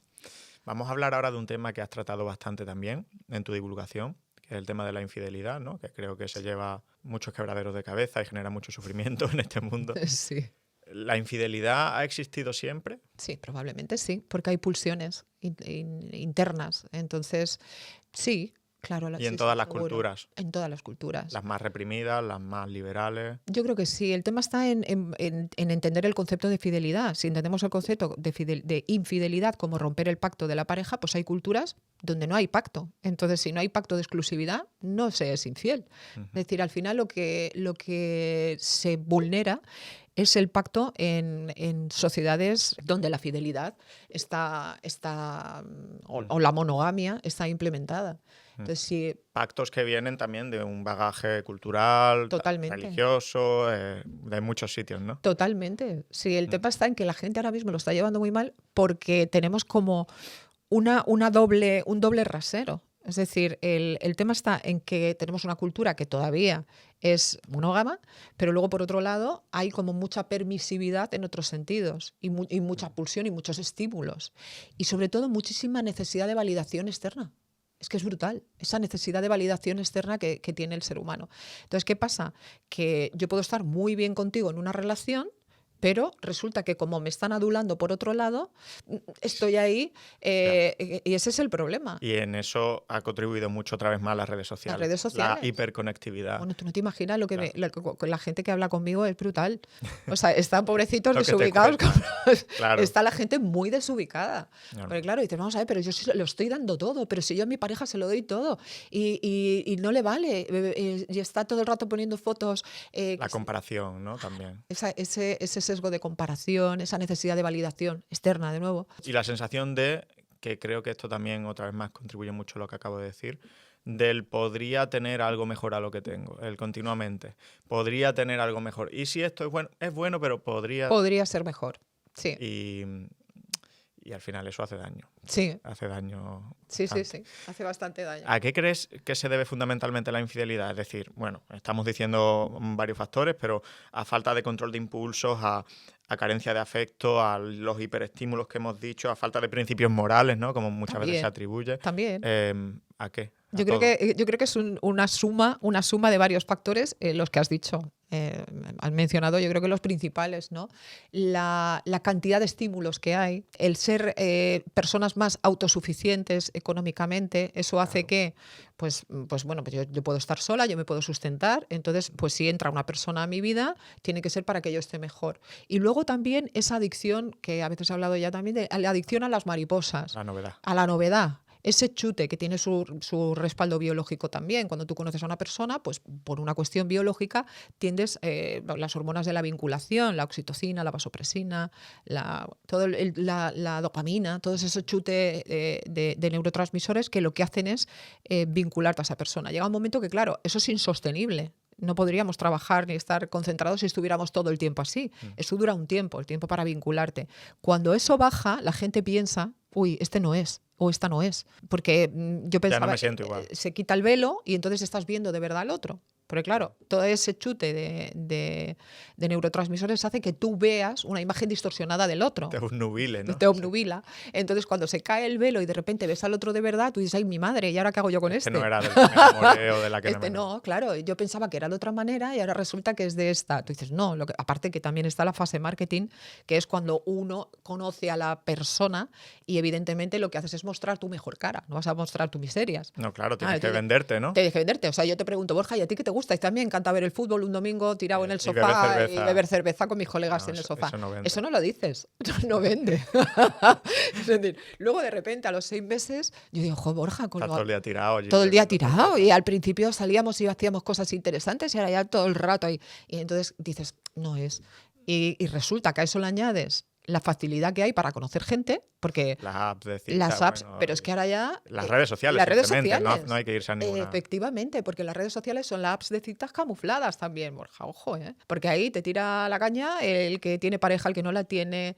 Y luego una cosa que yo intento que la gente entienda es que no te adulan a ti solo o sola, que están adulando a 50.000 más. Es decir, hombre, claro. Claro, entonces la gente siente una exclusividad. Soy la leche, porque hay 50 que me están tirando la caña. Y tú miras al de al lado viendo el fútbol con los colegas y dices, ¿tengo que estar con este cuando tengo 50 detrás? Pero es que esos 50 a su vez están tirándole la caña a otros 50, a otras 500 más. Ya. Entonces realmente hay que ser maduros y darse cuenta de que al final el estar en pareja implica tomar decisiones. Y decidir significa escoger a una persona. Yo te escojo a ti, por lo tanto tengo que renunciar al resto. Porque es lo que tenemos a nivel social hoy en día. Otra cosa es que haya pactos distintos. Ojo, que yo no defiendo a capa y espada la monogamia, que cada uno haga lo que quiera. Hay parejas que tienen otros pactos y siempre y cuando se cumpla el pacto de lealtad, que para mí sí que es muy importante. Es decir, yo te soy leal a ti. ¿Y qué implica ser leal? Bueno, pues vamos a hablarlo. Esto es muy importante, hablar de cuáles son los pactos de la pareja. Parece que son tácitos e implícitos, pero no siempre es así. No. Entonces hay que hablarlo. Y eso es lo que sucede, que cuando se cae el velo de todo ese, hay como 3 fases, ¿no? Esa primera fase en las relaciones, donde la persona está totalmente abducida con esos neuroquímicos. Una segunda fase donde dices, ahí mi madre, ¿qué tengo delante? Y una tercera fase, y ahí haces una apuesta en la segunda fase. Es decir, hay 2 caminos. caminos. ¿Sí o O no? te vas o dices, no, voy a apostar por esta persona porque pese a que tiene esto, esto y esto, yo entiendo que nadie es perfecto y sus taritas no son incompatibles con las mías. Va bien. Esto es súper Sí, porque importante. taritas tenemos todos, ¿no? Obvio. La clave es la Entonces, compatibilidad de esas taras. claro, o sea, hay personas que dicen, ya, pero es que tiene esto y esto. Y dice, pero ¿tú piensas de verdad que existe un ser humano que vaya a ser exactamente como tú quieres? No. Lo que pasa es que tú tienes que ver si esas cosas que no te agradan son suficientemente potentes como para que a ti te dañe. Entonces, ahora bien, si son cosas que tú dices, no, mira, es que somos el día y la noche. Es que a mí me encanta tener vida social y esta persona es muy tranquila. Pues tal vez hay que replantearse la historia, ¿no? Claro. Y luego se pasaría a una tercera fase donde ya se generan vínculos más a largo plazo, más profundos. Es otra cosa, ¿no? Hay una frase que dice que el amor empieza cuando acaba el enamoramiento. Y ahí empieza de verdad el amor. Y después creo que hay otro factor generacional que en este caso lo considero positivo, es que la generación actual no se conforma con la infidelidad, con la infelicidad, perdón. Es decir, la generación de nuestro abuelo y bisabuelo muchas veces vivía toda la vida en matrimonios infelices porque, primero, lo consideraban algo habitual y, segundo, el matrimonio no estaba diseñado para hacerte feliz, estaba diseñado para conseguir otros objetivos en cuanto a estabilidad, economía, proyecto de vida, descendencia y era de lo más habitual pues ver abuelos y bisabuelos que eran infelices y que no se Sí. querían, pero que estaban casados y lo iban a estar hasta el final, ¿no? Y eso hoy día, por suerte, no se contempla así. Es decir, si yo elijo una persona es para que pueda ser feliz, ¿no? Con todos esos condicionantes y taras y lo que sea, pero que haya un proyecto de felicidad, ¿no? O sea, Sí. creo que también un punto importante. Importantísimo, Borja, y menos mal, porque es verdad que el conformarse en una relación que te hace infeliz, yo no lo veo. O sea, es mi opinión. Creo que ya hoy día nadie lo ve. No, hay mucha gente que pregunta, bueno, ¿y cuántos años llevan casados? Y salen unos abuelitos diciendo, llevamos 60 años o 50 años. Y dices, Pero a ver qué años. y a ver, exactamente. ¿Eso qué quiere decir? Quiere decir que tienen un aguante del copón. A ver, puede haber evidentemente relaciones que sean maravillosas, que estén súper enamorados, Pero será la excepción. pero son la excepción. O sea, lo normal. Sí. Además, que hay otro factor que se pierde de vista y es que evolucionamos diferente las personas muchas veces. O sea, tú puedes cuadrar muy bien con una pareja imagínate, a los 20 años. Tú conoces una chica con 19, 20 años y durante 10 años estás súper feliz, pero a partir de ahí empiezas a notar que se pierde, hay algo que no... Y a lo mejor tú has evolucionado a un ritmo, esa persona ha evolucionado a otro y ya no sois los mismos. Entonces ahí lo que hay que hacer es eso, pues despedirse con cariño y pasar a otra etapa distinta y no andar en eso. Sí, porque cuando te enamoras parece que te enamoras de la persona del principio y no contemplas muchas veces que esa persona del principio puede cambiar y que tu enamoramiento a lo mejor tiene que cambiar también, porque si no vas a decir, esta persona no era la que yo compré. No, hay gente que se queda pegada a la foto del principio y a veces se quedan en relaciones que son insoportables porque su mente está pegada a la foto del inicio de la relación y eso ya no está. Es que esa persona ya no es la misma. Entonces hay que saber verlo e irse. ¿El infiel siempre es el verdugo y el engañado la víctima? Yo creo que ahí hay matices. Es una pregunta con mala leche, ¿eh? Sí, es tela, ¿eh? Yo creo que ahí hay matices. Hay que ver qué es lo que ha llevado a uno a comportarse como lo ha hecho. Hay que ver qué contexto tiene esa persona en su mundo. Yo siempre digo que no se debe juzgar a las personas a simple vista por lo que hagan o dejen de hacer. No, yo creo que además hay grados. Hay gente que se mete conmigo con esto, pero yo creo que es así. Hay grados. De infidelidad. Claro, sí. O sea, no es lo mismo que tú estés premeditando, hablando con una persona un mes, premeditando un encuentro y yéndote con esa persona, que tú salgas con tus amigos una noche, te emborraches y te líes con alguien. O sea, está mal, claro que está mal. Pero es lo mismo, no es lo mismo. Es decir, o en un momento de la pareja en la que tú estás perfecto y te vas con otra persona, en un momento en el que hay una crisis brutal y te vas con otra persona. ¿Está mal? Claro que está mal. Pero ¿es lo mismo? No es lo mismo. ¿Por qué? Porque si tú y yo estamos bien y tú te permites poner el foco fuera de la relación, tontear y liarte con una persona, yo nunca voy a volver a estar relajada contigo en esa relación. Claro. No se puede. Es decir, yo te puedo perdonar, sí, pero si yo sé que la confianza ya está rota y voy a entrar en una relación tóxica, por mucho que te quiera, tengo que poner por delante mi amor propio y decir, yo no me voy a llevar a mí misma a una relación tóxica, no me da la gana. Y sé que voy a estar en una relación tóxica porque no puedo confiar en esa persona. Entonces yo no me voy a permitir a mí misma tener que andar controlando a nadie o pasándolo mal por nadie. Muy agotador eso. Es muy agotador. Entonces al final hay que no perder nunca, nunca ese amor propio y aunque es difícil, te vas. Y te vas pero sin pestañear. O sea, te tienes que ir, tienes que hacer un acto de amor propio e irte. Y es muy valiente irte queriendo a alguien, pero es la mejor decisión que puedes tomar. O sea, es quedarte ahí en una historia que sabes que te va a ir poniendo en una situación absolutamente dolorosa. ¿Los hombres y mujeres somos infieles por causas diferentes? Históricamente siempre hemos sido diferentes. Hoy en día la cosa se está equiparando muchísimo, pero históricamente sí. Yo hay una frase que digo, pero es que lo pienso así. El hombre es o ha sido históricamente más infiel por gula. Es decir, la mujer estaba en casa, lo tenía todo, entonces está todo tranquilo, todo mi casa, mi mujer, mis niños. Todo en orden. Todo en orden. Y ahora yo me permito por gula, ¿vale? O sea, me permito tener una canita al aire, esa frase, la canita al aire. Oye, hay una frase que a mí me mata, que es ojos que no ven, corazón que no siente. Dices, claro que siente el corazón. Los ojos puede ser que no estén viendo, pero ¿y tú? O sea, a ti mismo, ¿cuáles son tus valores? Tú sí lo sabes. Entonces, aunque el otro no lo sepa, tú lo sabes. ¿Y cómo vives contigo mismo? Si no tienes ningún tipo de valor o principio, ¿no? Entonces, históricamente sí se ha funcionado más así. El hombre más por gula y la mujer más ante el abandono, ojo, percibido, ¿eh? Porque a lo mejor no es un abandono de facto, pero la persona piensa o siente que no está siendo cuidada, atendida, valorada, querida. Y entonces la mujer, pues uno de repente le hace caso por ahí y se engancha. Y se engancha, pero es una cosa más profunda, más emocional y más afectiva. Y el hombre más por deseo carnal. Exacto, más por gula. Entonces, históricamente siempre ha sido así, pero, insisto, la cosa se está equiparando, porque nos estamos equiparando a muchos niveles, ¿no? Y este es uno de ellos. Lo que yo escucho, la gente que me habla y me cuenta y demás, hoy en día yo creo que el tanto por ciento de hombres y mujeres infieles puede estar por el estilo. Similar, sí. Sí, y antes eran más hombres que mujeres. Sí. Antes eran más hombres que mujeres, claro que sí. Sí, sí. Y otra vez más, pues lo que hemos dicho, la hiperconectividad, redes sociales y demás, tiene mucho que decir ahí. Pero horrible, o sea, es una cosa. Me contarán historias y historias. Me cuentan historias que yo digo, Dios mío, ¿pero y esto? Pero sí, sí, o sea, gente que lo está pasando realmente mal con las redes sociales, con sus parejas. Entonces yo creo que, oye, si tienes pareja, quítate. No pasa nada, o sea, no necesitas. Yo ya tengo amigos que se han quitado las redes sociales. Quítate, por motivos así, ¿eh? Sí, porque es que al final es una cosa que dices, bueno, ¿para qué las usas? Eso es muy importante, ¿para qué usas las redes sociales? Entonces, a partir de ahí, si a tu pareja le incomoda, quítate. ¿Ligar en 2025 es más fácil o más difícil que hace 25 años? Yo creo que es diferente.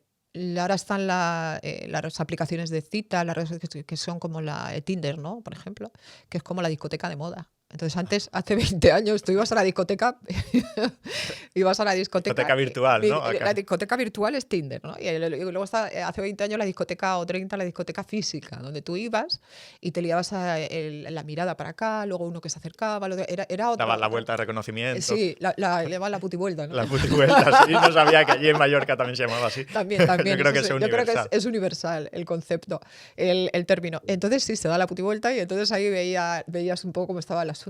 Ahora no. Lo que pasa es que es verdad que sí, es que se ha modificado obviamente la manera a la hora de que es como un catálogo de gente, ¿no? Es como... Sí. Es un catálogo. Es como deshumanizante, ¿no? Es como un catálogo del Corte Inglés y tú vas pasando, esto no, esto sí, esto no. Sí, totalmente. Entonces tú vas pasando y dices, no. Y llega un momento que dices, mira, quitar ya, ¿no? Sí, es diferente. También es cierto que te acerca a personas que están más, imagínate, el teletrabajo. Bueno, voy a hablar por mí misma. Una persona que no sale mucho de casa, a lo mejor. Yo trabajo en casa, trabajo en la oficina, pero trabajo sola. Quiero decir, no estoy con un equipo de gente todos los días, como ha habido etapas en mi vida que sí he trabajado con equipo, ¿no? Entonces, claro, yo cuando interactúo es cuando salgo a pasear mi perro, cuando voy al gimnasio, ahí es en los momentos... Pero está ese tiempo donde no interactúo con nadie, que es el tiempo que, interactúo con personas que trabajan pero no es un contexto en el que tú vayas a ponerte a ligar, obviamente. No lo Entonces, lo que toca. Entonces es verdad que se dificulta al interactuar con menos gente. Y el tema de aplicaciones, pues esto facilita para las personas que no interactúan con otra gente el hecho de poder conocer a otras personas. Al final, como todo, es darle un buen uso. Vale, o sea que es diferente simplemente. Diferente. Hay oportunidades, pero bueno, también surgen muchos movimientos, sobre todo en el sector masculino, ¿no? Los llamados incel, ¿no? Que de involuntario, celibato involuntario, básicamente, los incel. Lo hablamos con un antropólogo aquí en un episodio hace poco, que son varones, según contaron, yo no conocía mucho el movimiento, pues que se quejan de que no pueden encontrar pareja. Sí, se cabrean un montón. Se cabrean y ahora se ponen contra el mundo y contra la mujer. Sí, y hablan de que la mujer, pues bueno, es muy selectiva y que... Sí, los comentarios de más hate, o sea, del hate más heavy, es este tipo de perfil de hombre. Es decir, es muy fuerte. Enfadados. Contra ¿qué sabrá esta tía? Sí, o sea, cosas así muy hostiles. Entonces ahí digo, pobrecitos.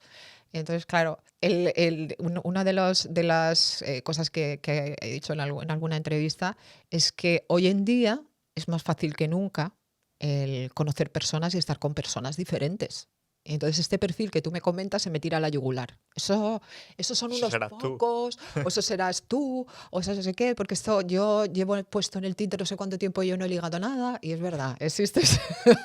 Pero a ver, antes, hace 40 años... Hazte una foto normal, porque es que, claro... Antes, hace 40 años también estaba el que ligaba mucho y el que ligaba poco. Toda la vida de Dios. Lo que pasa que, bueno, no sé, ahora parece que todos podemos ligar con quien queramos a golpe de clic y eso es algo que no es tan inmediato. No. Y aparte que también, no sé, cuida un poquito la estética de la foto. No sé, hay gente... Mil cosas, ¿no? Pero sí, entiendo por dónde...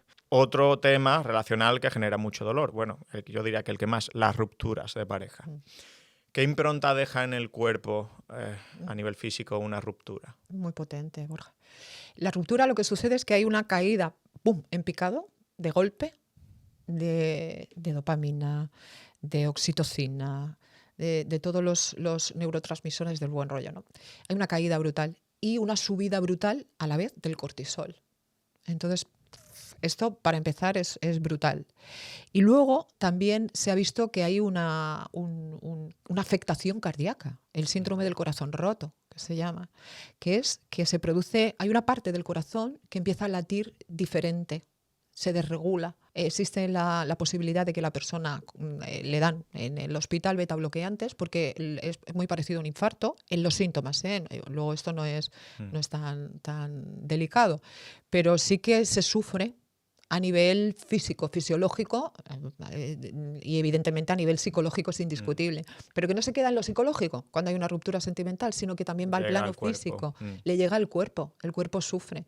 Por eso es tan importante el tener un entorno protector. Y esto es muy curioso, Borja, porque yo lo que estoy viendo es que la mujer, históricamente nos hemos comunicado muchísimo entre nosotras, nos damos muchísima cobertura emocional, pero el hombre no. Entonces muchos hombres que hablan conmigo me contactan y me dicen, es que me viene tan bien hablar contigo porque no tengo con quién hablar. Es triste, ¿eh? Porque el colega le dice, venga, va, tío, no te rayes. Y ya. Ese es el nivel de ayuda que nos damos. Esto es lo máximo cobertura, una palmadita. O vamos a emborracharnos, tal, exacto, pero venga, ya. No te rayes, si hay un montón y tal. Y entonces, a lo mejor la persona necesita contar y necesita, mira, me ha pasado esto y eso. Y nosotras, al revés, nosotras hay una ruptura, una amiga rompe y vas a cenar y... Ir hablando 3 horas, 4 horas. Bueno, yo no voy a cenar directamente porque te pone la cabeza. No, es broma. Y tenemos ese apoyo logístico unas con otras, pero el hombre no, porque el hombre se ha educado de una manera diferente y yo noto esa carencia hoy en día en los hombres. Noto que necesitan modificar ese estilo de vínculo con los amigos, es decir, que el amigo no sea solamente el colega que vas a jugar a fútbol y a tomar unas cervezas, sino que también sea tu confidente, como somos nosotras, unas de las otras, porque necesitáis hablar cuando hay una ruptura también, igual que la mujer. Sí, necesitamos vomitar cosas y es muy... desagradable la sensación de tener que vomitar y no poder vomitar. No pueden. No, por eso. Yo lo equiparo a cuando realmente estás malo de la barriga, quieres vomitar y no puedes. Y no puedes. Pues sí. Y ahí entran conductas de afrontamiento que muchas veces son peligrosas o destructivas. Sí. Ya no hablo de las típicas de alcohol y drogas, sino también pues de exceso de ejercicio, de miles de formas de huir que utilizamos los hombres, algunas mujeres imagino que también, pero esto es algo bastante masculino, ¿no? Y que nos hacen daño, pero es todo por lo que tú dices, el no canalizar la expresión emocional como se tiene que hacer, ¿no? Eso que no puede ser todo, venga, que de esta va a salir. Yo hace unos años pensaba que eso era, bueno, Es decir, yo recuerdo una vez en Ibiza que estaba una amiga, trabajaba allí, y me fui al Capuchino y estaba tomándome un vino yo sola, y en la mesa de al lado había 5 chicos, y entonces estaban hablando, como no de fútbol, de quién había fichado a quién, de no sé qué, no sé cuánto. Y de repente uno dijo, bueno, tío, ¿y tú cómo estás? Y dijo el otro, bueno, pues no sé, llevábamos 7 años. Y dijo, uy, una ruptura, ¿sabes? Pero no me quedaba más remedio porque estaba al lado, callada, Sí, yo sí. sola. Yo estaba Salió sola. la faceta profesional. Y que estaba sola, y que no Sí. me quedó más remedio que escucharlo. Y yo digo, uy, han cambiado de tema, menos mal. Y entonces hablaron del asunto, Borja, 2 minutos, máximo 3. Dijo uno, va tío, no te rayes. Lo que nos da, es que es lo que nos da, es que tenemos muy pocas Y herramientas. cambiaron, y cambiaron. Y yo dije, pobrecito. O sea, bueno, en ese momento la verdad es que yo pensé, ¡buah, chapó! Porque nosotras, o sea, una amiga rompe y se acapara la atención, esa ruptura, durante 7 cenas. O sea, estas 7 cenas enteras, ay, ¿tú crees? Le ha dado un no sé qué, y yo lo he visto no sé cuántos, y ni tanto ni tan calvo, ¿no? Pero sí que es cierto que falta esa cobertura emocional entre vosotros, el ejercitar el poder desahogaros, porque yo lo noto mucho, ¿eh? A mí la mayoría de las personas de los hombres es por ese tema que me contratan y que hablan conmigo, es por ese tema, y lo pasan muy mal. Claro, claro. Y yo les noto cuando hablan que su mirada se transforma, que sienten alivio. Se sienten mejor en el momento. Y luego me van hablando, ay, qué bien me ha venido, menos mal, que puedo contarte. O sea, es como, y yo digo, ostras, es que esto entre mujeres no lo contamos entre nosotras. Tenemos otra manera de funcionar. Esto hay que modificarlo. Totalmente. Sí. Poco a poco se va cambiando, pero sí, hay mucho trabajo por hacer. ¿Cuánto tiempo se puede tardar de media en superar una ruptura? Depende. Hay gente que es muy, muy, muy, muy relativo. Muy relativo, depende de la profundidad de la relación, depende del estilo de la persona también, de cómo funcione la persona. Hay que deshabituar al cuerpo de las emociones que te producía esa persona y luego deshabituar a la mente. El cerebro te va a proponer imágenes idílicas de la relación para que tú vuelvas, y eso se vuelve una lucha interna. ¿Por qué? Pues porque aunque fuera una verdadera porquería la relación, el cerebro, como le gusta lo conocido y quiere que vuelvas a esa relación, te va a enviar imágenes idílicas. Entonces ahí tienes que estar atento, tienes que saber que eso va a pasar y tienes que estar fuerte con eso. Depende mucho. Hay personas que lo pueden superar en un mes, personas que tardan 6 meses, pero eso de que un clavo saca otro clavo es mentira. Un clavo que saca otro clavo vive en hueco ajeno. O sea, no es suyo ese hueco, está viviendo en un hueco ajeno, no está sacando nada. O sea, sí. Eso no funciona así. Ahora está muy de moda el contacto cero, ¿no? Yo hace un año no había escuchado este término nunca, pero ahora de repente en todos lados. ¿Es siempre el contacto cero la solución o se puede superar una ruptura de forma más o menos sana sin tener que llegar a un contacto cero? Yo creo que lo más sano es el contacto cero. Uh-huh. Personalmente creo que lo más sano es eso. Porque si no estás todo el tiempo en un vaivén emocional, entre dos aguas, y no le das espacio a tu cuerpo para que se deshabitúe de esa química corporal que te produce esa persona, no le das espacio a tu mente para generar esa desintoxicación. Entonces, después, pasado cierto tiempo, sí, claro. O sea, yo soy amiga de mis ex, no tengo ningún problema. Salvo alguno que dice, se puede. Hay algunos que no hay forma. Que no se puede directamente, dice, ¿para qué? Sí, no es buena persona. Era la siguiente pregunta, justo. ¿Se puede mantener una buena relación con tu ex e incluso llegar a ser amigos? Era la siguiente pregunta. Totalmente. Hay ex con los que soy amiga, pero que me cuentan sus rupturas, que me cuentan sus... Claro. Eso es bonito, en cierta Claro, modo. es muy bonito, porque mira, me ha pasado esto y fíjate, bueno, hablé con uno no hace mucho y me contó que sus 3 últimas relaciones de pareja le habían sido infiel. Me dijo, ¿tú qué crees que es esto? O sea, sí, o sea, puedes ser amigo de tu ex, claro que sí, pero yo creo que el contacto cero al principio es necesario, hasta que baje la intensidad de las emociones, que se disipen esas emociones del vínculo y después, si es buena persona, ¿por qué no? Es maravilloso. De hecho, yo cuando empecé antes de empezar a divulgar, hubo un momento en el que me quise reinventar profesionalmente, hice una lista de cosas, como una columna, varias columnas. Una es, ¿qué es lo que me gusta hacer? Otra, ¿qué es lo que cree la gente de mi entorno que se me da bien hacer y que da dinero o que es monetizable? Entonces, pregunté a mi entorno y entre ellos algún ex, oye, ¿qué crees que se me da a mí bien hacer? Y a mis hijos les pregunté, a mis hermanos, es decir, a mi entorno, a la gente que me conoce de verdad, y me dieron su opinión. Y todos coincidieron en una cosa, se te da bien hablar en público. Y entonces dije, bueno, pues todos coinciden en esto. Digo, pues voy a buscar algo, se puede ganar dinero. Es decir, voy a buscar algo. Entonces, sí, yo me apoyo, por ejemplo, hablando de los ex Bueno, en eso. o sea, es bastante maduro y bastante bonito, ¿no? El que pueda llegar a... Claro. Pero sí, entiendo que hay una fase de emergencia aguda en el que Hay si estás continuamente arañando esa costra de reparación, No, tarda más la cosa en perfecto. cicatrizar, ¿no? Eso es. La metáfora es perfecta. Estás quitando la costra todo el tiempo. Deja la costra. Deja que cicatrice, que cierre el tejido y luego ya, a partir de ahí, si es una buena persona, ¿por qué no? Y en esa fase de emergencia, vamos a decir, los primeros 2 meses, los más duros, ¿qué recomiendas en general en una ruptura? O sea, ¿qué podemos hacer a nivel de autocuidado? ¿Qué recomiendas? Además del contacto cero. Aparte del contacto cero, yo recomiendo que te hagas una lista, que te sientes y te hagas una lista de todas las cosas que han hecho que eso no funcione.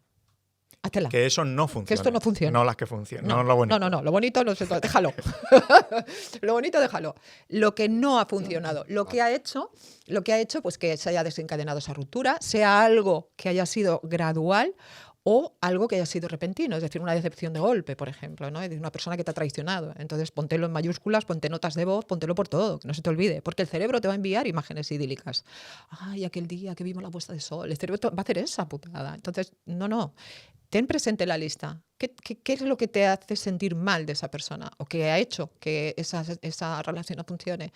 Y tenla presente. Y perdónate cuando flaquees. Y entiende que vas a tener muchas tentaciones de hablar a esa persona, de contestar a esa persona. Y ahí vas a tener que ponerte límites a ti mismo. Esa lucha interna tienes que tenerla a fuego y ser consciente de que estás pasando un periodo de desintoxicación de esa relación. Es duro. Es duro. Y más cuando quieres a esa persona. Claro. Porque si no la quieres es bastante fácil. Pero cuando estás enamorado de alguien y decides tú que te vas por una cuestión de amor propio, de decir no, o sea, aquí yo no me quedo porque sé que lo voy a pasar mal y yo no quiero una relación tóxica. Yo de aquí me voy. Entonces te puedes ir amando mucho a alguien, te puedes ir de esa relación amando mucho a alguien. Es muy difícil, pero es muy maduro en ese caso. Es muy maduro. Y siempre se habla, Bego, de el duelo, de superar la ruptura con la pareja, pero se generan periféricamente otros duelos de los que se habla menos. Por ejemplo, otros elementos atados a tu pareja, suegro, suegra, cuñado, mascotas, Sí. amigos en común, lugares en común. ¿Qué ocurre con todos esos duelos? Es que se complica, porque ya no solo echas de menos a la persona, echas de menos el entorno, echas de menos... Es como si dejaras atrás una vida y empezaras otra diferente. Entonces, por eso hay muchas personas que lo sufren tanto, sobre todo personas más reticentes al cambio, personas que el cambio les da más pánico. Hay personas que el cambio nos da vida y personas que los cambios pues les paralizan o no les gustan. Entonces, claro, tener que renunciar no solo a la relación, sino al entorno. Entonces hay los amigos en común, bueno, y lo de los perros ya es brutal. O sea, en mi barrio, yo que tengo perro y que socializo mucho porque mi perro es muy simpático y saluda a todos, los hay con custodia compartida, pero yo conozco 3. O sea, que a veces lo ves con uno, con otro, o a veces durante un mes no los ves y es porque tiene la custodia compartida de los perritos. Claro. Sí, que lo que era algo antes Los propio de los adoptaron a la hijos se ha extendido a las mascotas. A las mascotas. Porque es normal, vaya, yo lo entiendo Sí, perfectamente. son familia. Claro. Sí, la ruptura es un momento vital, creo que el único en el que tu presente colapsa, tu futuro también colapsa, o lo que tú creías que iba a ser tu futuro. Y además haces como un análisis reinterpretativo de tu pasado, ¿no? Es decir, te preguntas qué has hecho bien, qué has hecho mal, empiezas a darle muchas vueltas a tu pasado con esa persona, ¿no? Entonces, un momento como muy de crisis, pero crisis por muchos lugares. Por muchos, sí. A lo mejor por eso también hacen crecer tanto, ¿no? Las rupturas, porque te rehaces, es que te rehaces. Te rehaces. Tú has dicho la palabra exacta, te rehaces, te tienes que volver a reconstruir. Y al final, Borja, las personas más interesantes son las que han tenido alguna que otra noche oscura. Total. Y una ruptura es una noche oscura. Total. Sí. Pues, Bego, vamos terminando, pero quiero que nos cuentes un poco tu método BMR, ¿no? Sí. ¿Cómo se lleva? ¿Cómo lo haces? Bueno, pues el BMR es un sistema que he generado para reprogramar a nivel mental y utilizo técnicas como la meditación de la mañana. Ahí les envío un audio que les enseña a meditar, porque las personas en su inmensa mayoría no saben meditar. Y cuando una persona está muy acelerada, ponerlo a meditar es muy difícil, extremadamente complicado. Pero si tú juegas con los silencios, en las palabras, obligas al cerebro en ese impasse a meditar. Lo pones sin darse cuenta. Entonces hay varias meditaciones que van como espaciando un poco más los silencios hasta que la persona aprende a callar el ruido, ¿no? Y aprende a meditar, que es a día de hoy todo el mundo quiere aprender a meditar. Hace 20 años era de ser hierbas y ahora no. Ahora ya se han dado cuenta que hay neurogénesis en la corteza orbitofrontal, que el hipocampo produce neurogénesis también, que la amígdala se relaja, se baja de revoluciones bastante. Entonces hoy en día la gente quiere aprender a meditar. Entonces yo enseño a eso, ¿no? Lo primero. Luego hay una serie de herramientas como la gratitud, por ejemplo, que también se ha descubierto que produce neurogénesis. Es alucinante. El empezar con gratitud, el agradecer, sí. Se ha descubierto. O sea, es que todo esto ahora con la tecnología, la técnica, las técnicas de resonancia magnética funcional se dan cuenta cómo funciona el cerebro, que se enciende, que se apaga cuando uno hace una cosa u otra. Y luego lo más importante y digamos lo que tiene más peso dentro de la reprogramación mental de mi sistema, en concreto el BMR, son los audios de la noche. Ahí es alucinante. Ahí tengo una comunidad que hay, no sé, 1.600.000 de WhatsApp, ¿eh? Y ahí les voy poniendo alguno de vez en cuando que me van dando ellos feedback y me dicen, es que tomaba pastillas para dormir y ahora ya estoy durmiendo a pierna suelta y no termino nunca de oír el audio. Digo, es que es perfecto porque se entra. O sea, si tú no lo terminas de oír a nivel consciente, tu subconsciente sí lo está oyendo y lo está interiorizando. Además, le estás metiendo ahí el mensaje que quiere. Y luego hay diferentes mensajes en función de lo que la persona... Es como una especie de estado hipnológico en el cual pues, se va reprogramando una noche y otra y otra y otra y al final la persona empieza a modificar esas creencias. Eso te iba a decir, son mensajes genéricos, pero después hay como subcategorías. Sí, hay subcategorías. Vale. De hecho, el BMR tiene 5 subcategorías. Es decir, hay una para la procrastinación, otra para mejorar las relaciones contigo mismo, con la pareja, consigue tu mejor versión a nivel físico, a nivel mental, a nivel... Es decir, hay varias subcategorías. Sí, hay varias subcategorías. Y yo le digo a la gente que cuando aprende a modificar una, luego ya puede modificar todas las demás. Entonces yo ahí lo que hago es les dejo todas las subcategorías en el curso, en el BMR, están todas las subcategorías y les digo, elige una, no me andes mezclando. Eso es muy importante, porque si no el cerebro no generamos. Insisto, sí, termina con una y... Claro, termina con una y empieza con otra, porque es como construir una carretera nueva. Entonces, claro, tú tienes que asfaltar, tienes que transitar, tienes que circular por ahí un tiempo para que tu cerebro te lleve por ahí, no te lleve por lo viejo. Entonces, si tú una noche oyes un audio y al siguiente oyes otra cosa, otro audio, a ver, te va a venir bien porque vas a descansar mejor. Eso seguro, porque ya te baja las revoluciones muchísimo, solo oír la voz, la frecuencia de la música, el tono de mi voz. Yo cambio el tono de la voz. Y además, la voz humana, especialmente, muy curioso, es una conclusión a la que he llegado hace muy poquito. La voz femenina también, es como la voz de tu madre, es como una voz que te acompaña en el sueño, es como una voz que te acuna, que te lleva. Y esa es la particularidad que tienen los audios que yo hago, que además los hago con el corazón. Claro. O sea, pongo todo. Sí, además lo escuchas tú también, o sea que al final... Sí, los hago. Empecé haciéndolos para mí y yo decía, ostras, es que esto, porque yo todo lo que pongo a disposición de la gente que trabaja conmigo son cosas que ya he usado yo. Desde la técnica de reparación del niño interior hasta sistemas de eliminación de energías, como por ejemplo hay un audio en el cual hago una visualización guiada hacia un sótano que simboliza como ese espacio interior tuyo, donde tú llegas y de repente está todo caótico, lleno de cajas, de culpa, de miedo, y entonces hacemos un trabajo de vamos a limpiar todo esto. Todo eso yo lo he hecho conmigo. O sea, yo nunca pongo nada en el BMR que no haya hecho yo conmigo ya. Qué bueno, qué bueno. Pues nada, llegamos al final de la entrevista. Hemos aprendido... Sí, no sé cuánto tiempo llevamos, pero bueno, sí. se ha pasado rapidísimo. Gracias. Eso es buena señal. Gracias por todo lo que nos has enseñado. Ha sido apasionante. A ti, Borja. Y estás invitadísima para cuando quieras. Esta es tu casa, ya lo sabes. Muchas gracias, Borja. Y nada, a la audiencia os quiero también agradecer personalmente porque nos estamos acercando a 100 episodios ya grabados y ha sido un viaje pues increíble, donde hemos aprendido muchísimo. Espero que vosotros también. Y nada más, que como siempre, si te ha sido de utilidad, pues compártelo con amigos y familiares. Nos vemos en el siguiente episodio. Un fuerte abrazo y a seguir empoderando.